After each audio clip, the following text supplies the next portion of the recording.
यापूर्वी सिंधुताई सपकाळमध्ये आम्ही त्यांचं चरित्र ज्योतिताईंच्या माध्यमातून आणि तुमच्या माध्यमातून ते पाहिलं.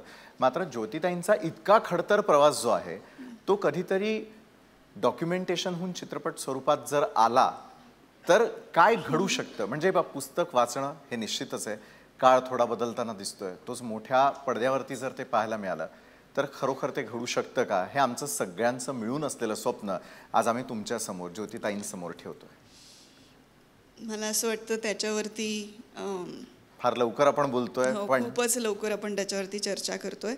पण नियतीच्या मनात असेल आणि माझ्याकडनं सुद्धा काही घडू शकत असेल किंवा कुणाला असं वाटलं की त्यांच्यावरती चित्रपट यावा आणि त्या दृष्टिकोनातनं, कारण मी जर का चित्रपट केला तर तो खूप बायस्ड असेल असं मला वाटतं. म्हणजे एकतर्फी असेल असं मला वाटतं. तर मला असं वाटतं चहू बाजूने तिला जर का जाणून कोणीतरी काहीतरी लिहून आणलं आणि किंवा तिच्या चांगल्या आणि वाईट दोन्ही बाजू जर का आणणारं कोणी असेल लेखक तर मला त्यांनी पुढाकार घ्यावा. त्यांनी पुढाकार घ्यावा. निर्मिती मी निश्चित करेन.